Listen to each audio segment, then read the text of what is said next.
Hello everybody, welcome to Microsoft Azure training. My name is Marko Zlatanovic and I'll be guiding you through these videos.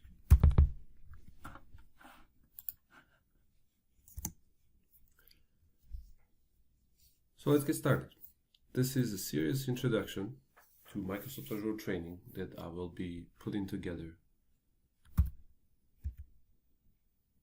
Let's start with a quote from Anthony D'Angelo. Develop a passion for learning, and if you do, you will never cease to grow. So what are we going to do about it? We are all fully aware that today in technology, there are fast changes happening almost on a daily basis. And we have to always continue learning. So through these fast changes and through the fast pace that is happening, we as IT professionals have developed great skills. Some of these skills is to analyze really quickly and adapt to the changes. We have to agree that the new technology is here to stay and that we have a choice. We can either learn or we can ignore it. So what is this all about?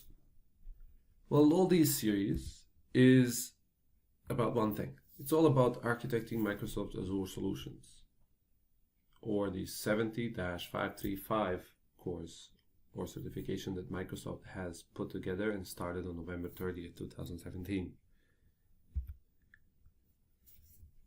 Not only that we will be learning all about IIS, PaaS, functions, IoT,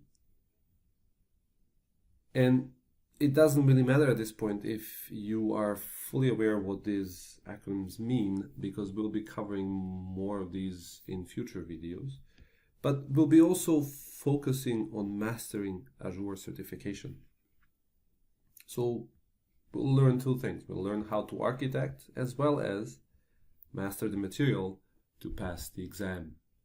The exam that I was talking about is the 7535 Architecting Microsoft Azure Solutions. Who is it made for? Well, it is made for or tailored for IT professionals with Azure experience. At this point,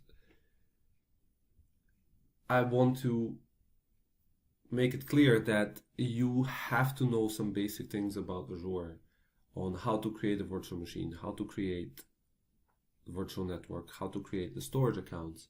If you do not know or you're not fully capable of creating these resources, please go back one certificate, which is the 7533, and get a little bit more basic understanding on how to do these things in order to continue with the 535. This course is also not made only for infrastructure professionals. It is also made for developers, and I'm pretty sure that they will also like this course. Why do I say that?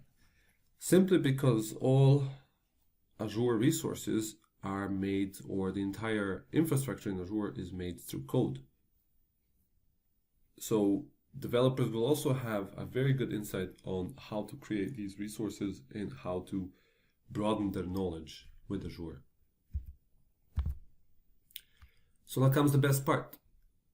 This entire course or set of videos that I will be putting together are absolutely free. Somebody would say, why? Well, this is a way of me saying thank you to the entire community and also helping other people improve their knowledge and get to the higher level of knowing Azure.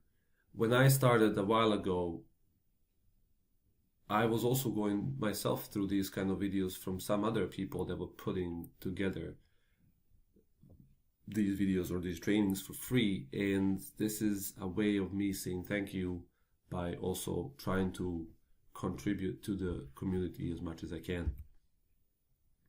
So let's get started. What is 7535? Well, 7535 is officially called Architecting Microsoft Azure Solutions, and it is the new exam or new certificate that is put together by Microsoft. And it is a replacement for the older one. The older one was 70534, and it was retired on November 30th, 2017. Azure grows daily, and there were so many changes made in this year, that about 30 to 40%, that Microsoft has come up with the idea, let's package everything in a new exam, change the numbering a little bit, and expand for this new knowledge, and then call it 7535. What can you expect to learn from this? Well, you can learn everything about architecting Microsoft Azure solutions, and I will also share my experiences in architecting some of the solutions that I have seen throughout the years that I've been working with Azure. Also, the official syllabus can be found on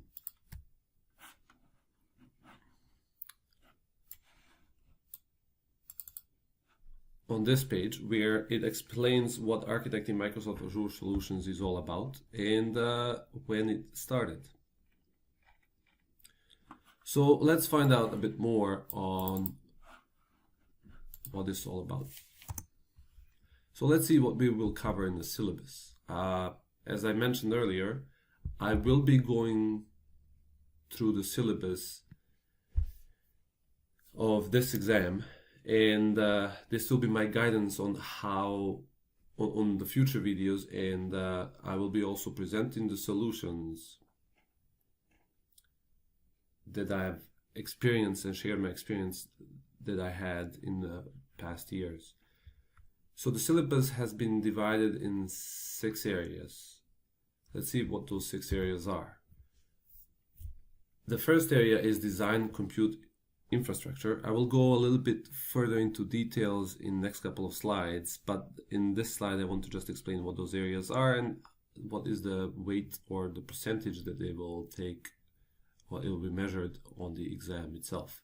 So design, compute, infrastructure, and that will be measured by or be weighted 20 to 25% on the exam. Design, data implementation, it will be about 15 to 20% on the exam. That's the second area. The third area is design networking implementation, about 15 to 20%. The fourth area is design, security, and identity solutions. It's about 20 to 25%. The fifth area is design solutions by using platform services. And the sixth area is design for operations. It's about 10 to 15%.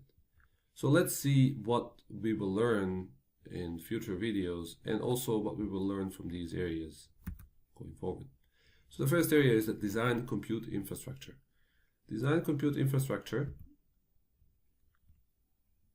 it's also divided on sub areas, and the first one is to design solutions using virtual machines. In here, we will learn how to design VM deployments by leveraging availability sets, fault domains, update domains, use web apps for containers, scale set, and all those good things that I will be going more into detail. The second sub area is to design solutions for serverless computing. Well, the new serverless or the Azure serverless computing is called Azure Functions. And we will be covering more about Azure Functions in this particular area and what is it used for.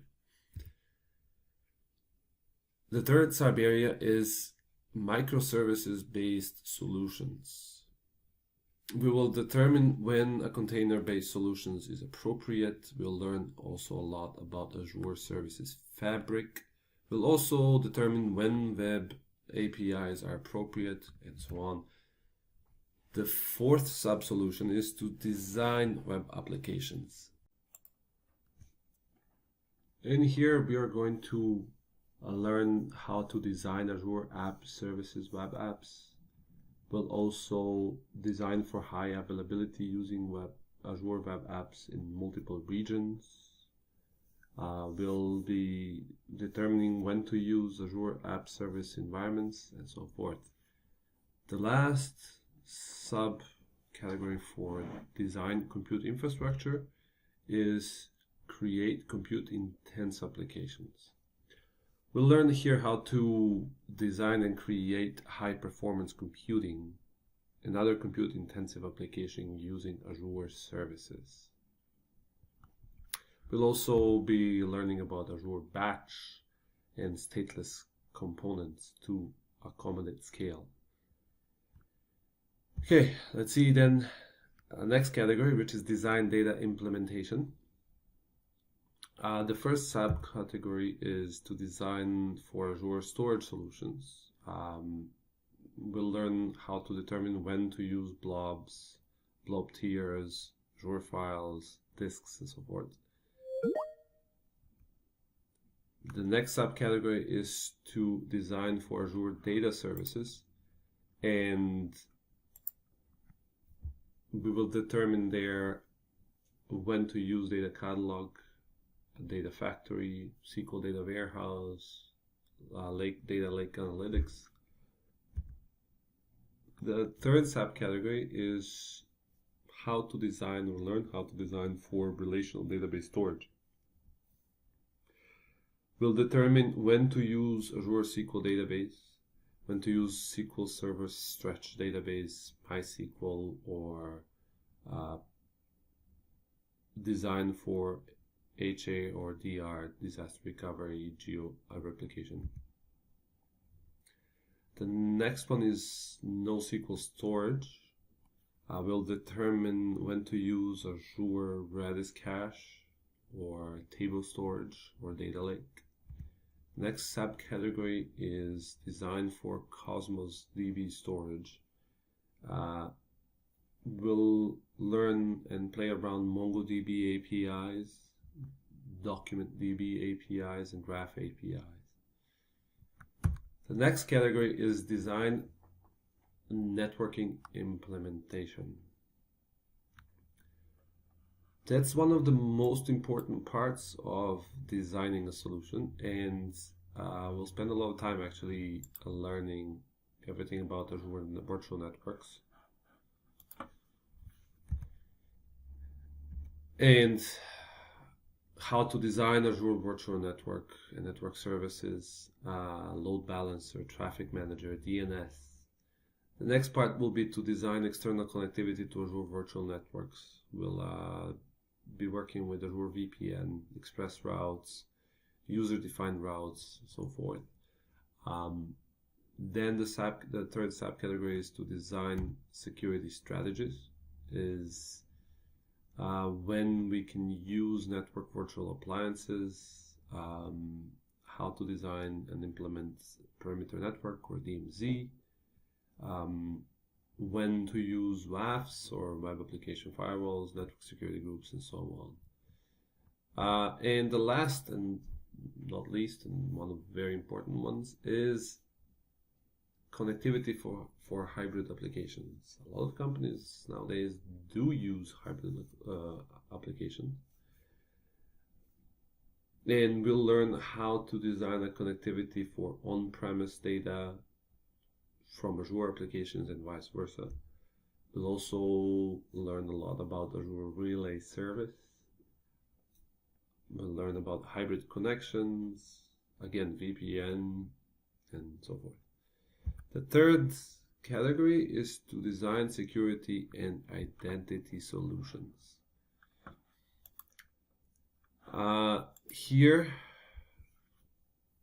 one of my personally favorite is design an identity solution, and we'll be working with ADFS, multi-factor authentication with Active Directory on premises and Azure Active Directory, and so forth. So then the next subcategory will be secure resources by using identity providers.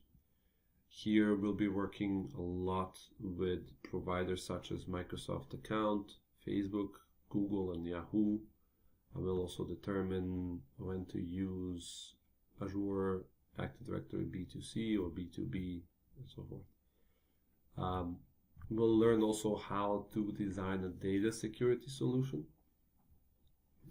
Here we'll learn all about PII solutions, or learn about disk encryption, Azure SQL database security capabilities, Azure Key Vaults, and so forth. The fourth subcategory is to design a mechanism of governance and policies for administering Azure resources. We'll be working here with Azure RBAC, with standard roles and custom roles to access Azure. We'll work on privileged identity and its strategy. And the last subcategory for security and identity solutions is to manage security risks by using an appropriate security solutions. Here we'll be working a lot with Azure Security Center, what it is, how does it work, how to configure it, OMS, Operations Management Suite, audit solutions, and so forth. The fourth category is design solutions by using platform services. We'll be working here on designing AI and a lot of AI stuff. So it'll be designed for artificial intelligence services. We'll work with cognitive services, Azure Bot Service, Azure Machine Learning. We'll be also working with IoT, Internet of Things. We'll find out how to use stream analytics, IoT hubs, event hubs. We'll also design messaging solution and all about messaging solutions. We'll work on messaging architecture, determine when to use Azure storage queues, service bus, Azure event hubs. And the last subcategory here is designed for media service solutions. So here we'll be working a bit with video APIs, compute vision APIs, and Azure Media Services. And the last category is operations, or design for operations. What does that mean, and what will we be working on in here? Well,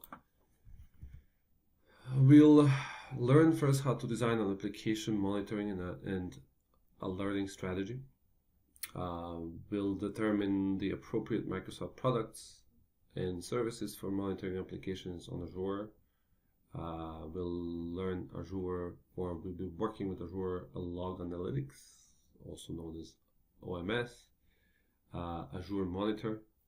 We'll also design a platform monitoring and alerting strategy, and we'll determine the appropriate Microsoft products and services for monitoring Azure platform solutions.